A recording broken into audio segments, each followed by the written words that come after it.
para el oral, doctor. Teníamos problemas al final ya después subiendo, le dictan parida. Lista para el oral. El delegado me pasará no sé, me pasan y yo los paso nada más. Y ya me hago problemas, así que ya me corta. El cerebro pues ya me... Ya listo, ciclo cardíaco, vamos a ver. Por favor, dile. Ahora, el día lunes, Jornada. no sé, eso de la jornada. El lunes sí, ¿por qué no tendríamos? A ver si es que acabamos hoy día, pero va a ser imposible acabar el ciclo cardíaco hoy día. Ya es muy largo.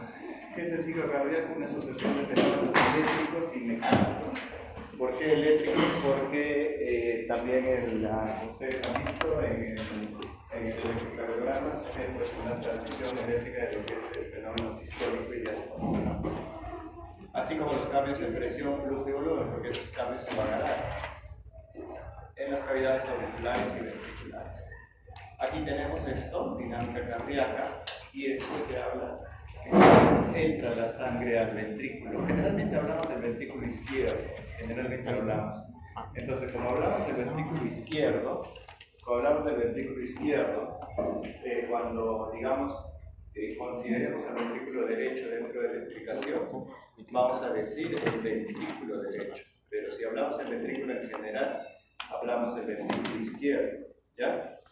Entonces hablamos del cuando se llena y cuando está lleno de completo, cuando está lleno completo se va a llamar volumen diastólico final. Volumen diastólico final. Así se va a llamar, cuando está completamente lleno. Y la sístole es el periodo de salida, ¿no? De eyección de la sangre.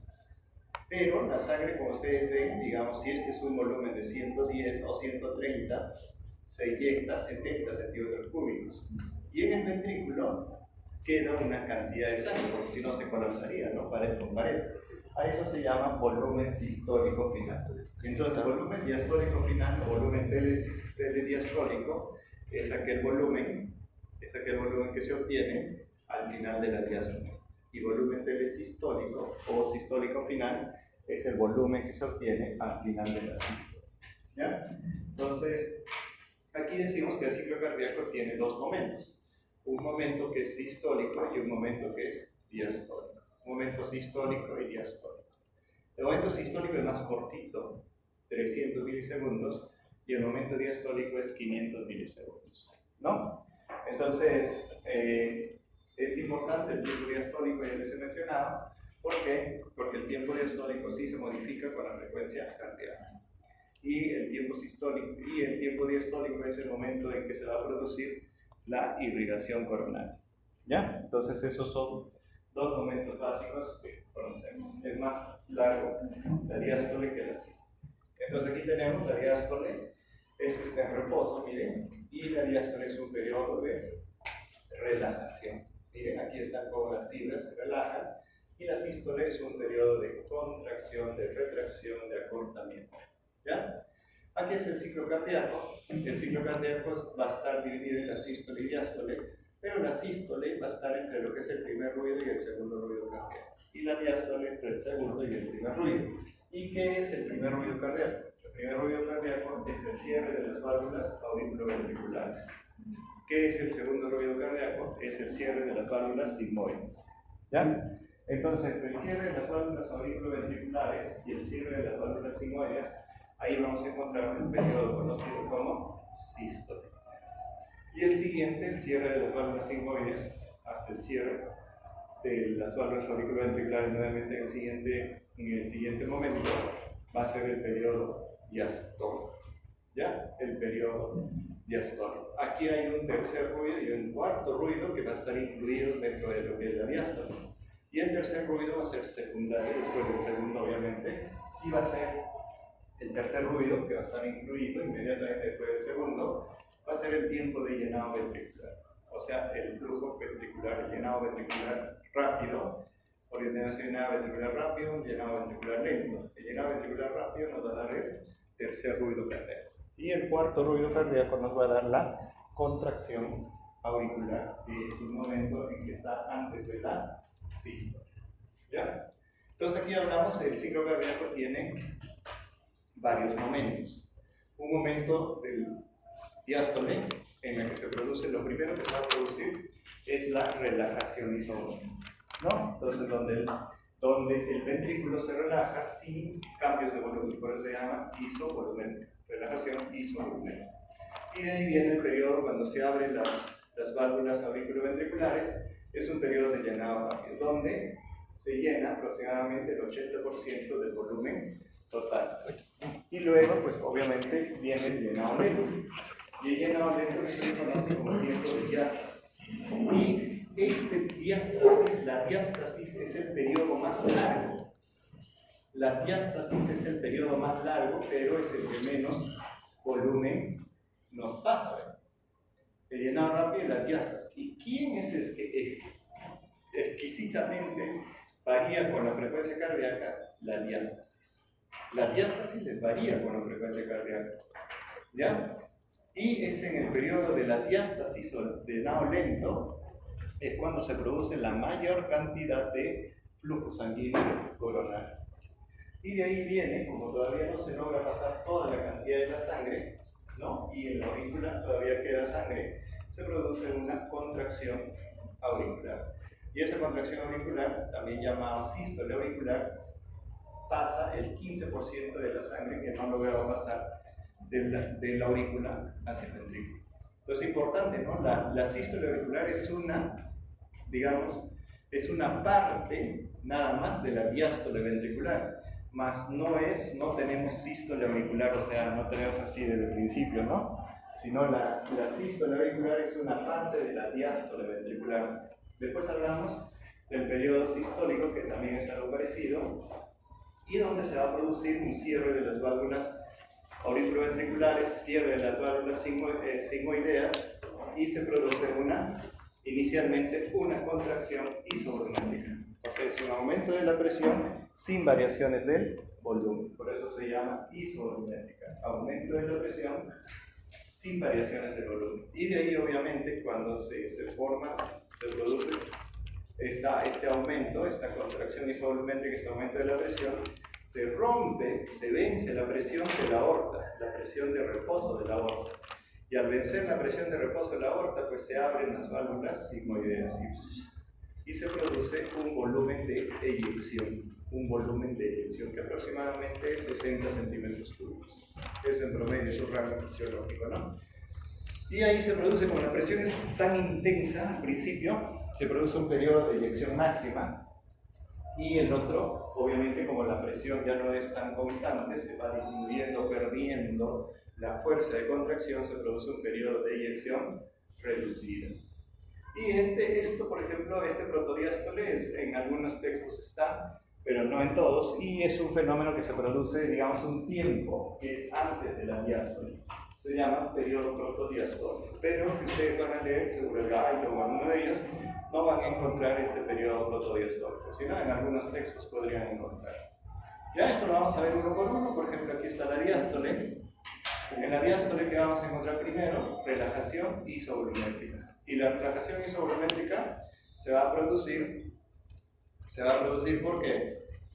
Porque aquí está se ha cerrado las válvulas auriculoventriculares. Primero la sangre salió.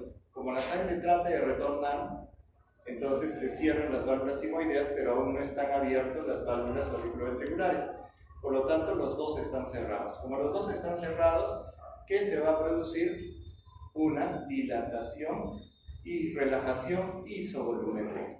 Entonces hay una relajación. ¿Para qué? Para que la presión de la aurícula supere a la del ventrículo. Entonces se produce una presión en la que la aurícula supera el ventrículo, y por eso es que se aperturan las válvulas auriculoventriculares, produciéndose un llenado rápido. Y este llenado rápido es la causa, la causa es como se explica el tercer ruido cardíaco. Se llena y al chocar con las paredes de la sangre, produce un tercer ruido cardíaco, ¿ya? Y después el llenado rápido, después se viene el llenado lento, y finalmente, como toda la sangre de la aurícula que está acá no logra pasar, más o menos aproximadamente es el 15%, no logra pasar, ¿qué va a pasar en la aurícula? La aurícula se va a contraer. Y esa contracción auricular para pasar ese 15% restante se llama sístole auricular. Aquí tenemos la sístole. La sístole tenemos acá. Tenemos a las aurículas relajadas. ¿Y qué es lo que se está produciendo? Que como ha pasado la sangre de la aurícula al ventrículo, pues obviamente aumenta la presión y trata de retornar la sangre hacia la aurícula, y es en ese momento en que se cierran las válvulas auriculoventriculares, pero no están abiertas las válvulas sigmoideas. Y es un momento en que se presenta y se va a iniciar la contracción isovolumétrica. Entonces toda la sangre que está acá, no hay cambios de volumen, pero hay una contracción intensa. Una contracción intensa. ¿Y cuál es el objetivo de esa contracción intensa? Es superar la presión en reposo de la aorta. Entonces superamos la presión en reposo de la aorta y sale la sangre, aperturamos las válvulas sigmoides. Y al aperturar las válvulas sigmoides se produce un periodo de eyección rápida, eyección lenta. No, miren aquí sale la sangre, pero no logra, la sangre quiere retornar hacia la aurícula, pero ¿qué pasó? Está cerrada por las valvas, ¿no?, auriculoventriculares, y estas están sostenidas por las cuerdas tendinosas. ¿Ya? Entonces, aquí se produjo la contracción y esto todo es la expulsión ventricular. La sangre sale del ventrículo. Un volumen aproximado, yo les digo, el volumen sistólico o el volumen por cada contracción es 70 centímetros cúbicos. Es un volumen aproximado. Es 70 centímetros cúbicos tanto en el ventrículo izquierdo como en el ventrículo derecho, porque el gasto cardíaco, o sea, el volumen de eyección, es igual, ¿no? No puede ser en uno más y en el otro menos. Entonces vamos a ver la fase, aquí está la fase de relajación isovolumétrica. La cámara está cerrada, como les digo, o sea, la sangre lo que ha salido. Entonces cuando se está perdiendo la fuerza de contracción, la sangre tiende a querer retornar. Y al querer retornar se cierran las válvulas sigmoideas. Pero no están aperturadas las válvulas auriculoventriculares. Y la presión en el ventrículo todavía es mayor que la presión en la aurícula. Entonces, ¿qué es lo que va a suceder? Se va a producir una relajación isovolumétrica, que es iso igual, una relajación sin cambios de volumen. Entonces, las sigmoideas y las auriculoventriculares están cerradas, duran 80 milisegundos y la presión intraventricular disminuye hasta 10 milímetros de mercurio. O sea, esta presión ventricular que está acá se disminuye en función también de la aurícula. O sea, primero, cuando empezó todo, esta presión era mayor que de la aurícula, pero con la relajación isovolumétrica la presión llega a estar menos que la aurícula, que es aproximadamente hasta 10 milímetros de mercurio. Y es en este momento, por eso finaliza cuando la presión ventricular es menor que la auricular, y es en este momento que va a suceder este fenómeno de llenado ventricular. Se apertura cuando la aurícula supera la presión a la del ventrículo, se va a producir una fase de llenado ventricular. Y como el volumen y la presión es máxima, entonces, ¿qué es lo que se va a producir? Una fase de llenado rápido, intenso, rápido, con gran volumen. Dura 110 milisegundos, ¿no? Y la fase, hay algunos que ponen y explican que es una fase no completamente pasiva. ¿Por qué es una fase no completamente pasiva? Porque va a participar el mecanismo de la succión activa que está explicado por lo que es la banda miocárdica. Entonces, ¿qué es lo que va a suceder? Cuando nosotros tenemos el fenómeno de banda miocárdica, el ventrículo, ¿qué es lo que hace? Sus fibras musculares están dispuestas en una forma helicoidal. Entonces, ¿qué es lo que va a suceder? Va a ser una torsión, ¿no? Una torsión en el momento de sístole, y en el momento de diástole, pues regresa a su movimiento original, ¿no? Entonces, al momento de retornar, crea una presión negativa intraventricular que jala la sangre de la aurícula. O sea, normalmente se creía que solamente sucedía porque la presión en la aurícula es mayor que la del ventrículo. Entonces, ¿qué va a suceder? Se va a abrir la válvula auriculoventricular. Pero ahora se ha visto que con este cardíaca, se apertura la válvula auriculoventricular, pero no solo es presión pasiva, sino también un fenómeno de succión, porque se ha creado un gradiente mayor por lo que es el fenómeno de la banda miocárdica. Entonces, disminuye el fenómeno de torsión sistólica, lo que les digo, y responsable del tercer ruido cardíaco. Este tercer ruido cardíaco se ve más frecuentemente o se escucha más frecuentemente en niños y en personas con insuficiencia cardíaca crónica. ¿Ya? ICC es insuficiencia cardíaca crónica, mayormente descompensada. Ese tercer ruido cardíaco también se le conoce como ritmo de ese ritmo que da cuando ahí se escucha bien el tercer ruido cardíaco, también se le conoce como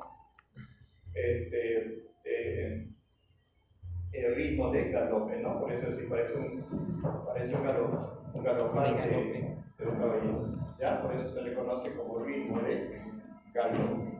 Entonces, aquí tenemos el llenado lento o diástasis, mira, dura 190 milisegundos, y es la fase más larga del ciclo cardíaco, ya lo estamos repitiendo.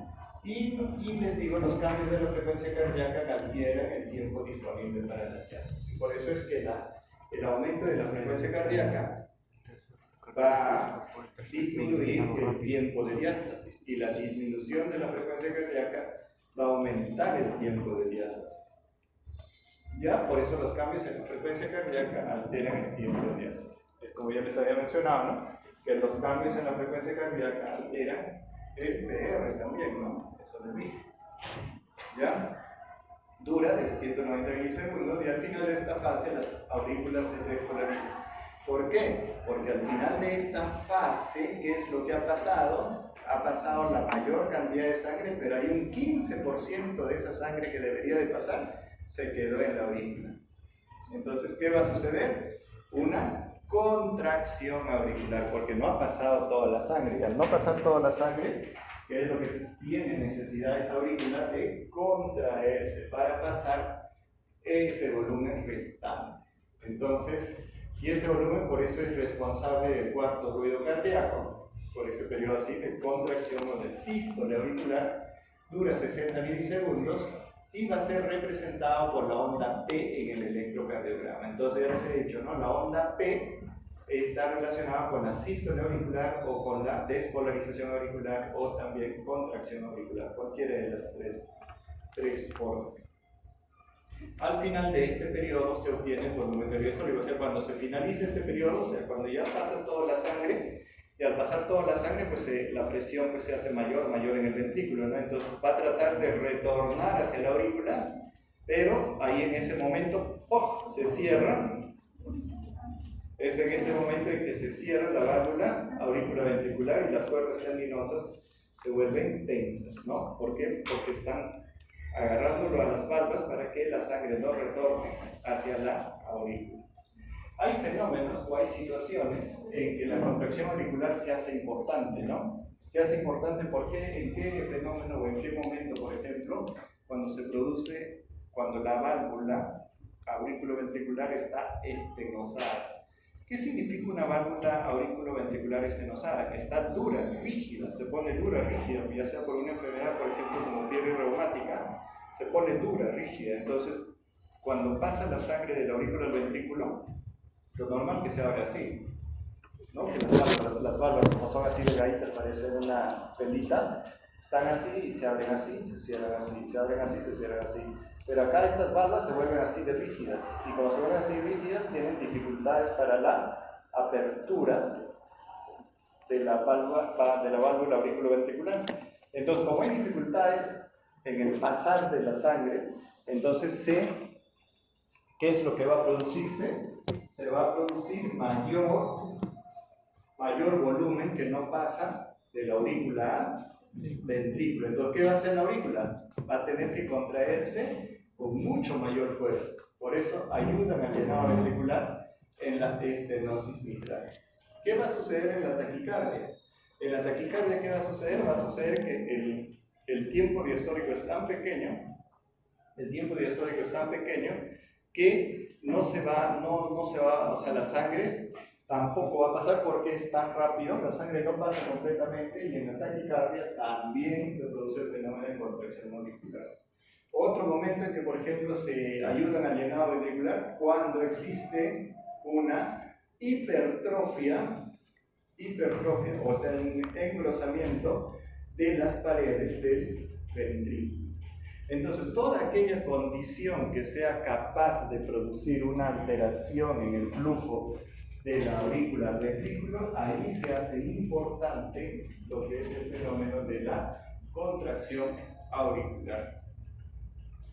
Entonces, la sístole tiene un punto de vista eléctrico, periodo comprendido entre el complejo QRS y el comienzo de la onda T, porque la onda T ya es relajación ventricular, la onda T ya es diástole ventricular, ¿no? Periodo comprendido entre el complejo QRS, el inicio del QRS. Desde el punto de vista mecánico, desde el primer cierre de las válvulas auriculoventriculares y cierre de las válvulas semilunares, ¿ya? Entonces, ¿qué se va a producir primerito? La contracción isovolumétrica. ¿Y qué era contracción isovolumétrica? Es aumento de la presión del ventrículo izquierdo sin cambios de volumen. ¿Cuál es la intención en la contracción isovolumétrica? Nuevamente le repito, es superar la presión de reposo de la aorta. Cuando supera la presión de reposo de la aorta, pues la presión en el ventrículo supera, al superar, se apertura la válvula sigmoide. Y al superarse y abrirse la válvula sigmoide, ¿qué es lo que va a suceder? Va a salir toda la sangre en eyección. No es toda la sangre, ¿no? Pero se va a producir el fenómeno de eyección. Por eso dice, dura 50 milisegundos y la presión intraventricular aumenta sin variar el volumen. Pasa de un sistema de baja presión a alta presión, sin cambios de volumen. Y el grosor de la pared aumenta un 25 a 35%.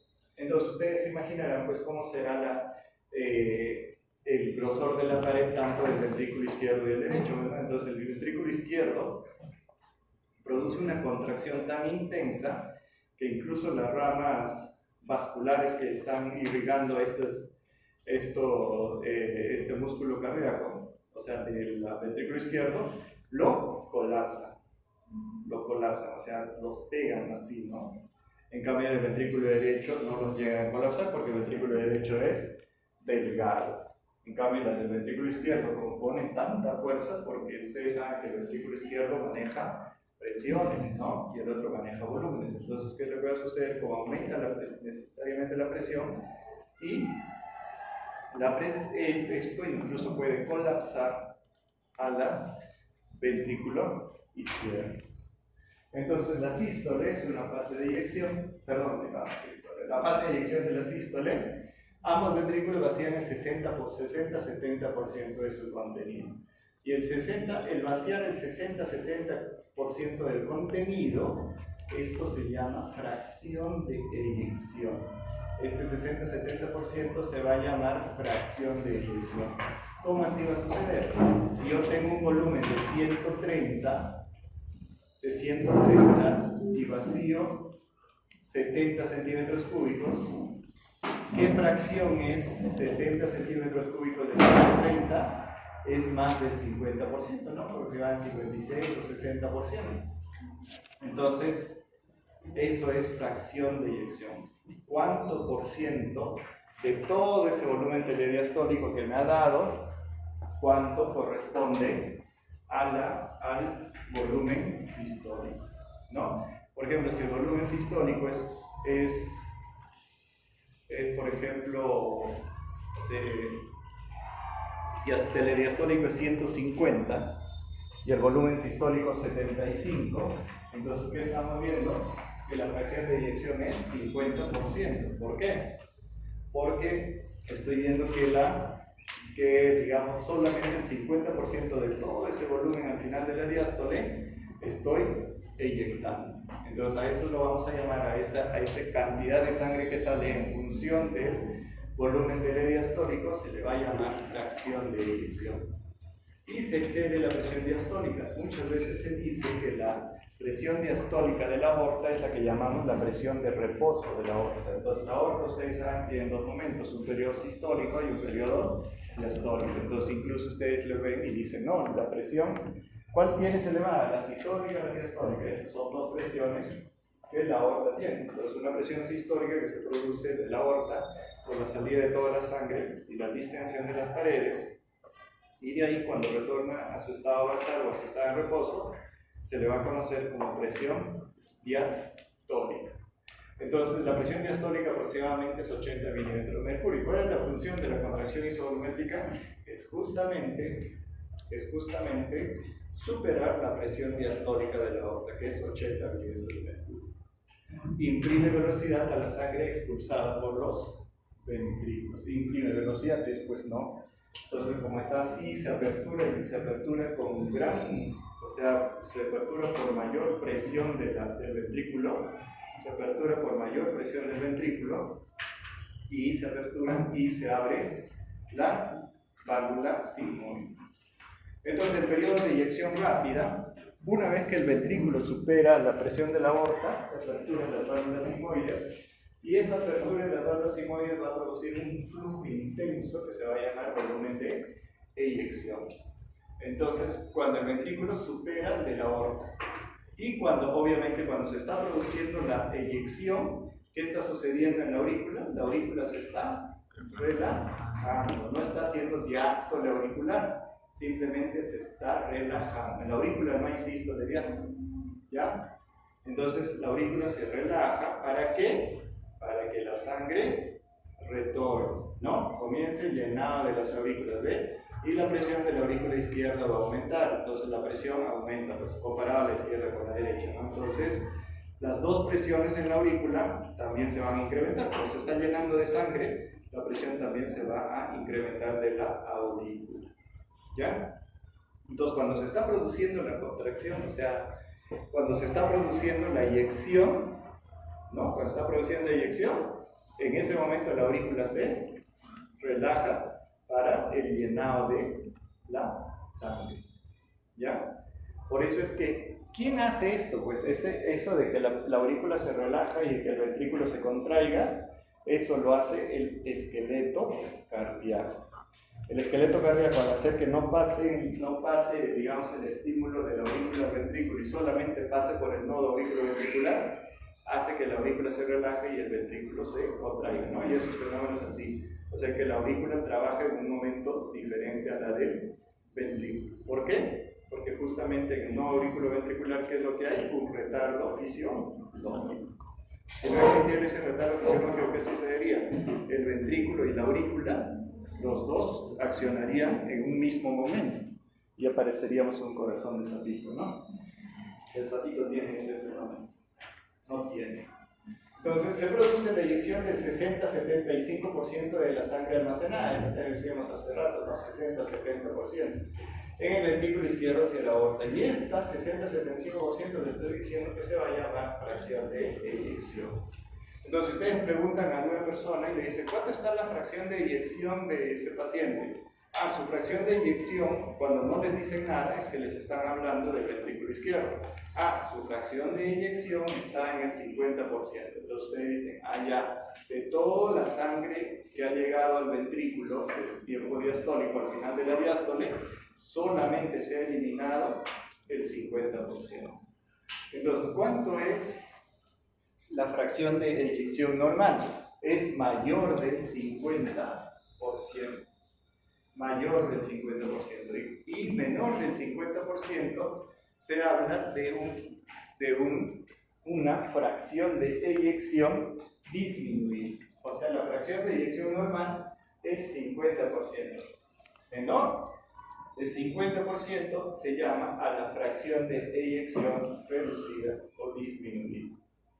Se incrementa la presión en la arteria aorta. ¿Por qué se incrementa la presión en la arteria aorta? ¿Por qué se incrementa? Porque la sangre sale. Entonces, ustedes saben que la aorta es un tejido elástico, ¿no? La sangre se contrae y sale. ¿Qué va a hacer con las paredes de la aorta? Se van a distender, pues, ¿no? Así, ¿no? Porque es elástico. Y en el momento en que la aorta, pues obviamente la aorta no es que se distienda y se expanda, ¿no? Entonces la aorta, como es elástico, trata de contener este volumen que está saliendo.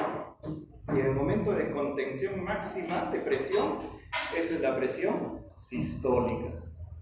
Y de ahí, obviamente, la aorta pues imprime velocidad para que siga saliendo adelante y la aorta se relaja. Y al relajarse, en el momento final de su relajación, se llama periodo diastólico. Se llama periodo diastólico. ¿Ya? El periodo diastólico, entonces el periodo diastólico es el periodo de relajación de la aorta. Entonces, en el momento de eyección rápida, se incrementa la presión en la aorta.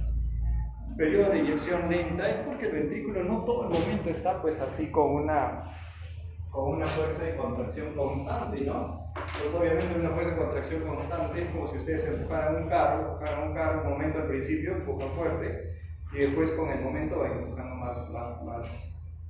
menos, ¿no? ¿Por qué? Porque no pueden sostener la presión constante, pues es igualito, ¿no? Entonces, como no se puede sostener la presión constante, la fuerza de contracción disminuye y por lo tanto el volumen de eyección, o sea, sigue saliendo, pero digamos ya es más lento, ¿no? Por eso se llama periodo de eyección lento. Los ventrículos empiezan a repolarizarse.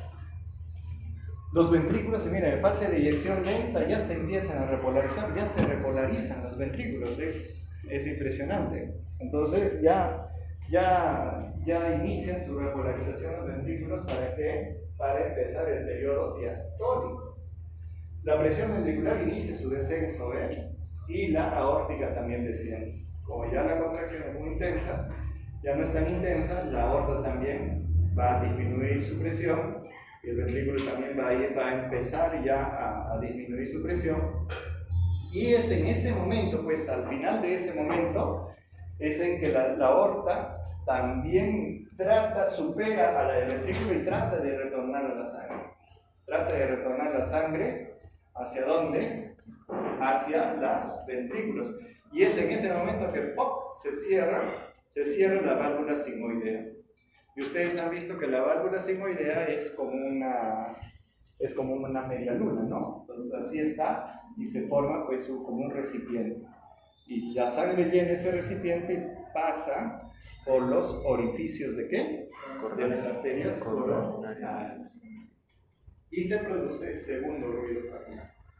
Entonces, ¿cuál se cierra primero?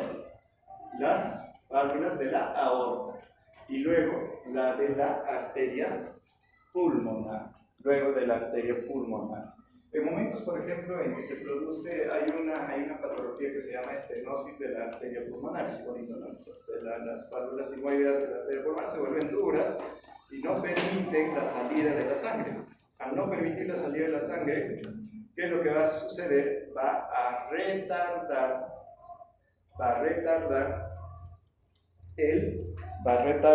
el segundo ruido, ¿no? Normalmente es un primer ruido, cuando ustedes escuchan el corazón, seguro que con su estetoscopio ya tienen, que es lo primero que le regalan, ¿no? Quieres saber si te regalan, ¿no? Todavía mismo te regalan, ¿no? Yo sí tengo 500, ¿sabes? Creo que se gasta el papá, pero no ha pasado ni biología, pero ya ¿no? Ahora va a cambiar, pues, ¿no? Ahora justo la reunión que hubo para ver algunos cambios. Por ejemplo, anatomía ustedes la han llevado fácil, ¿no? Facilito. Entonces ahora le han puesto más créditos y van a hacer una anatomía topográfica. O sea, cabeza, cuello, tórax, abdomen, pelvis, músculo esquelético y ya, pues, ¿no? Por sistemas. Y lo van a hacer. Por ejemplo, ustedes que no han visto corazón en una clasecita o media clase, una vez, digamos, en toda una semana, ¿no? Y entonces van a ver, por ejemplo, pulmones en una semana y así, ¿no? Tal forma que cuando ya lleguen a los morfos, ya sepan anatomía, pues, porque ustedes llegan acá y no saben nada. Dicen no, que les enseñen en los morfos, pero sí, ¿cómo van a hacer eso? Y entonces, ¿qué va a hacer anatomía? El Waterloo de los de primer año. ¿Saben qué significa Waterloo? ¿Qué pasó en la batalla de Waterloo?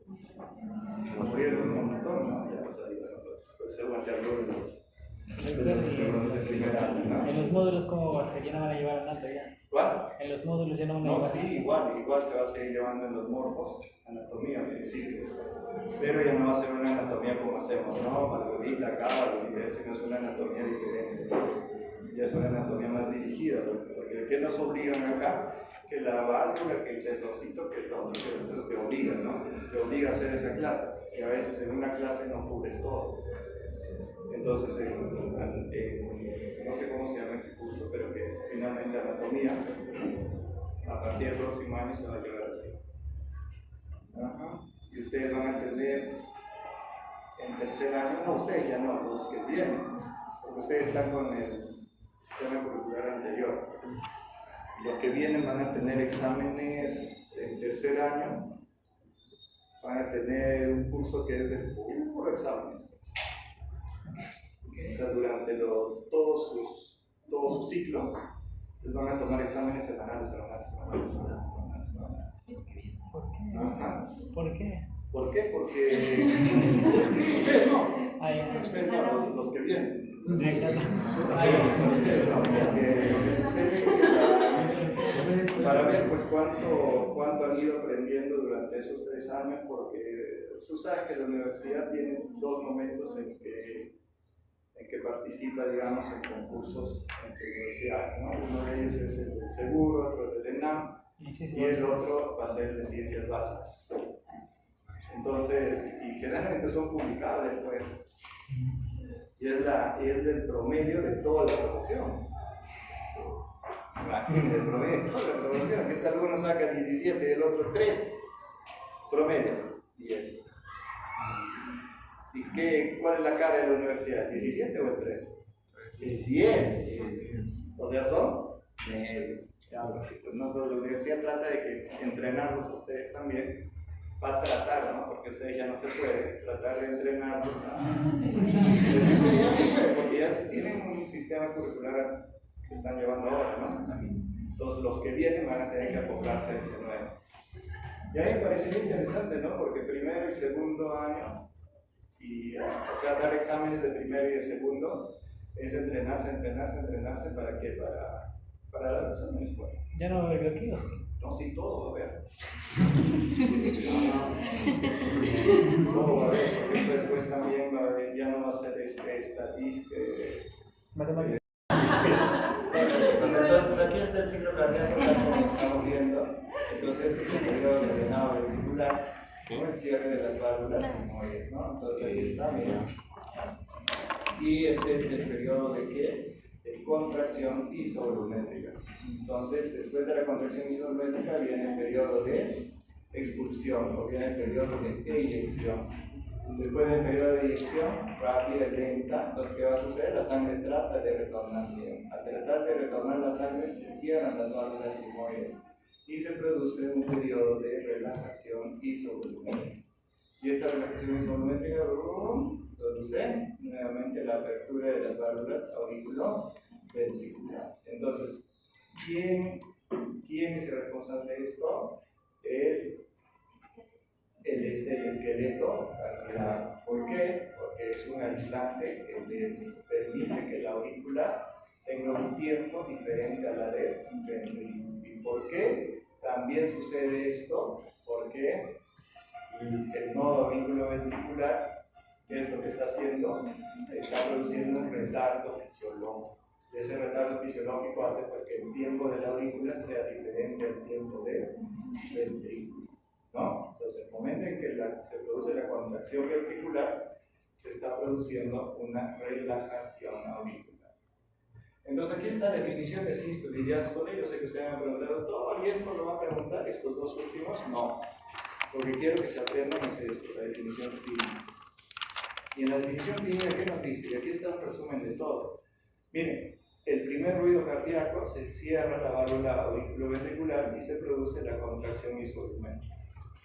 Y de ahí el periodo de eyección rápida y eyección reducida.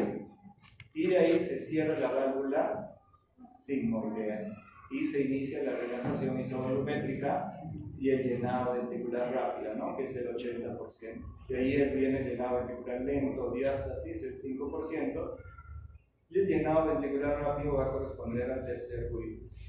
Y el 15% restante es lo que es la contracción auricular o sístole auricular, y eso corresponde al cuarto ruido. O sea, esta lámina es un resumen de todo lo que hemos estado hablando.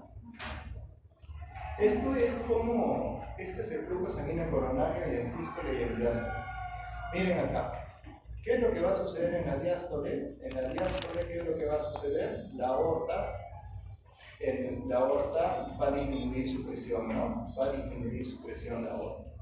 En la diástole, en la sístole, la aorta aumenta su flujo, ¿no? Su flujo y su presión. Y en la diástole disminuye, ¿ves cómo está disminuyendo la aorta? ¿Y qué va a pasar en la coronaria izquierda? En la sístole, ¿qué es lo que va a suceder? Hay un periodo de contracción y una contracción tan intensa que el flujo sanguíneo coronario disminuye. Y en la diástole, miren, ¿ve cómo aumenta?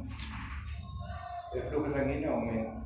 Al revés, la coronaria derecha no tiene mucha fuerza porque es una pared delgada. Entonces, como pared delgada, ¿qué hace? Igualito, ¿no? Trata de colapsar pues los vasos que le irrigan, pero que resulta que como no es tan fuerte, no lo colapsa todo. Por eso es que en el momento de sístole casi no se siente mucho, ¿no? Entonces hay una discreta disminución del flujo sanguíneo coronario, pero no es tanta como la coronaria izquierda, que es responsable de lo que es el ventrículo izquierdo, ¿no? ¿Y qué es lo que va a pasar? En la diástole también es mayor, ¿no? Comparado acá, en la diástole es mayor. En la sístole tiene una disminución no tan intensa, pero en la diástole se hace mayor. Los ruidos cardíacos, ya hemos dicho, ¿no? Primer y segundo ruido, eso creo que ya lo pasamos. Aquí está primer ruido y segundo ruido, cierre de las válvulas auriculoventriculares. 0.14 segundos, y el segundo ruido que les dije, cierre de la válvula semilunar pulmonar y aórtica. El primerito que se cierra es la aorta y le sigue la pulmonar. Y en la estenosis aórtica pulmonar, ¿qué es lo que se va a producir? Que la aorta se cierra y después recién se cierra la pulmonar. Hay un retardo de que se cierra la válvula sinoidea pulmonar, y por eso pareciera también tres ruidos, ¿no? Que impresionaría tres ruidos. A ese fenómeno, cuando ustedes escuchan, ya no suena no, sino y el otro es y esto es así, así. O sea, ¿qué significa? Desdoblamiento del segundo ruido. El segundo ruido está desdoblado ¿en qué? Entonces, en la estenosis pulmonar. ¿Ya? Dura 0.11 segundos aproximadamente. Y el tercer ruido, la oscilación de la sangre que entra y sale en las paredes, ¿no? Entonces, el tercer ruido más. ¿Y en quiénes se escucha más el tercer ruido? Ya les dije, en los pacientes con insuficiencia cardíaca descompensada, ¿no? Y el cuarto ruido, la contracción auricular. ¿En quién es importante la contracción auricular? En pacientes con estenosis mitral. Aquí están nuevamente los ruidos cardíacos y su relación con el electrocardiograma. Entonces aquí está la sístole auricular. Miren, la sístole auricular va a corresponder con la onda B. El URS va a corresponder con lo que es la contracción isovolumétrica. Y de ahí viene la eyección rápida, la eyección reducida. ¿Y en qué momento ya se empieza a despolarizar, a repolarizar el ventrículo? En la eyección reducida, ¿ven? Entonces ya se empieza a repolarizar y completa pues su repolarización, ¿no? Y ahí comienza la fase. Estos son los focos auscultatorios. Estos focos auscultatorios ustedes lo van a ver el próximo año. Y el próximo año estos focos auscultatorios son así. Este se va a llamar el foco aórtico, que es en el segundo espacio intercostal borde esternal derecho. El foco pulmonar en el segundo espacio intercostal borde esternal izquierdo. El el foco mitral o área mitral es en el quinto espacio intercostal, línea media clavicular.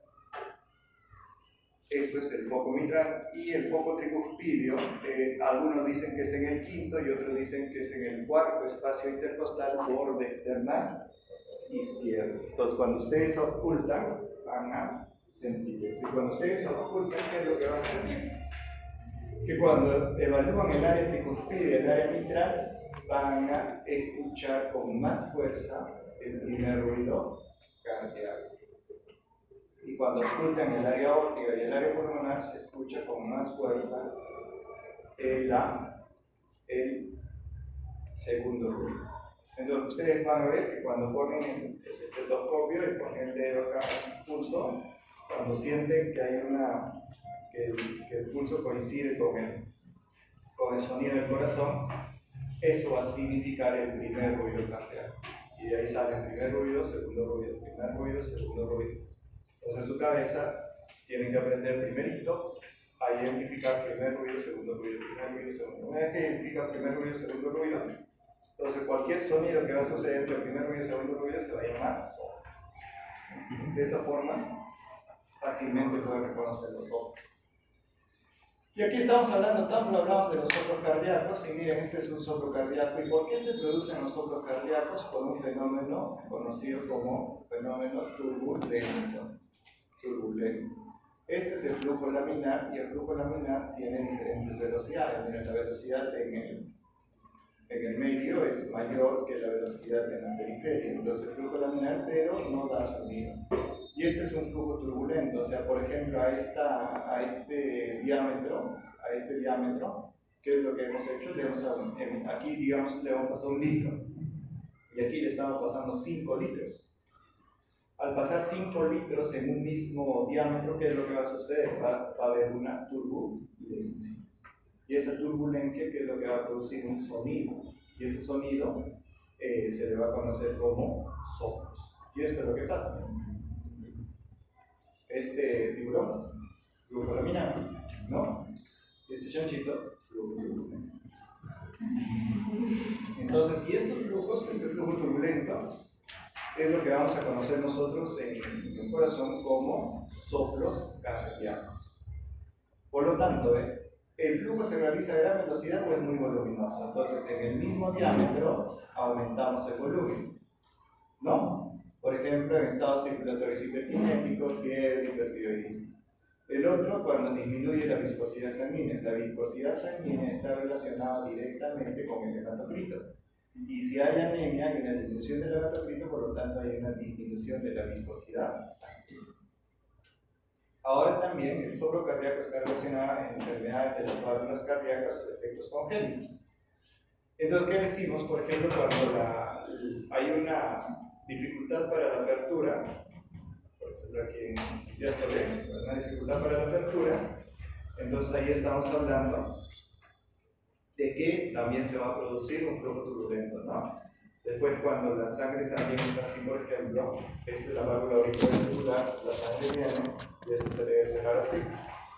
Se abre, se cierra, se abre, se cierra. En los momentos en que esto, por ejemplo, puede estar insuficiente, esto se cierra y esto no se cierra. Al no cerrarse, la sangre, ¿qué hace? Retorna.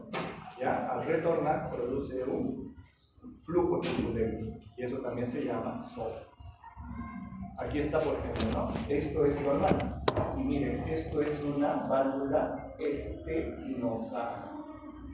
¿Qué es una válvula estenosa? En que se vuelve rígida la válvula, no permitiendo una apertura adecuada. Una válvula rígida, no apertura adecuada.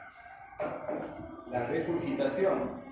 Cuando normalmente la sangre, ¿qué es lo que debe hacer? Salir, o en el llenado ventricular, o salir de la aorta, pero en el momento de diástole debería esta válvula cerrarse completamente. Cuando hay un cerrado insuficiente, se produce justamente el retorno de la sangre, ya sea del ventrículo al auricular, ya sea de la aorta al ventrículo. Y eso también produce ¿qué? Produce un flujo turbulento, y a ese flujo turbulento se le va a conocer como soplo. Aquí, ¿en qué periodo está la sístole o el diástole? Cuando ven esto. Sístole, dicen. Sístole, diástole. Diástole, pues, porque están aperturadas las válvulas auriculoventriculares y están cerradas las válvulas sigmoideas, ¿no? Entonces, relación entre los ruidos cardíacos y la presión y el volumen intraventricular. Entonces, ¿qué tenemos? Tenemos el fenómeno de contracción isovolumétrica. Mira, vean, aquí el fenómeno de contracción isovolumétrica es esto que está ascendiendo, o sea, hay un aumento de la presión sin variación del volumen. El volumen no ha variado. En el periodo de eyección, miren, la presión sube y después va cayendo, ¿no? Va cayendo y el volumen de la sangre del ventrículo disminuye porque la sangre está saliendo. Y después de aquí viene, cuando ya está, se produce un fenómeno de relajación isovolumétrica y en que se relaja y ¿qué es lo que sucede? No se produce cambios, ¿ven? Y luego, ¿qué va a suceder en el ventrículo? Se apertura la válvula auriculoventricular y ¿qué es lo que sale? El volumen en el ventrículo se incrementa, ¿no? Porque aquí está relajado. Y hasta el periodo de sístole auricular en que se produce la contracción de la aurícula. ¿Ya? Esto también es muy bonito porque hay una relación entre lo que es presión y volumen. Entonces aquí pueden entender contracción isovolumétrica y un aumento de la presión sin cambios de volumen. Y aquí en el 3, la relajación sin cambios de volumen. ¿Ya? Relajación sin cambios de volumen. Y aquí tenemos la curva de presión-volumen del ventrículo izquierdo. A esto, lo que está acá, esto lo vamos a llamar relajación isovolumétrica. Después de la relajación isovolumétrica que viene el periodo de llenado, ¿no? Entonces está llenándose de acá, se está llenando hasta acá. Y después del llenado que viene la contracción isovolumétrica. Y de la contracción isovolumétrica viene el periodo de eyección. Entonces, de aquí, de la F hasta la A, de la relajación isovolumétrica, de la A hasta la C, va a ser el llenado ventricular, y de la C hasta la D va a ser la contracción isovolumétrica, y de la D hasta la F va a ser el volumen de eyección, o fase de eyección. Y es aquí donde nosotros podemos decir, desde 0 hasta 150, lo ponen acá, pero el promedio es 130, desde 0 hasta la C va a corresponder al volumen telediastólico. Desde 0 hasta la A, hasta aquí la conciencia en la A, va a ser el volumen telesistólico. Y de la A hasta la C, o de la F hasta la D, va a ser el volumen sistólico. Y entonces, ¿qué va a ser el volumen sistólico? Es el volumen telesistólico más el volumen sistólico allá del volumen telediastólico. ¿Y qué va a ser el volumen sistólico? El volumen telediastólico menos el volumen telesistólico. Mira, si yo tengo el volumen telediastólico acá y le resto el volumen telesistólico que está acá, ¿qué me va a llegar? ¿Qué me va a dar? El volumen sistólico. Me va a dar el volumen sistólico. Y aquí tenemos, ¿no? De lo que estoy diciéndole. Y este periodo se va a llamar contracción isovolumétrica porque aumenta la presión sin cambios de volumen. Y aquí viene el periodo de eyección y el periodo de relajación isovolumétrica. ¿Ya? Entonces, ciclo, longitud, tensión, tenemos acá.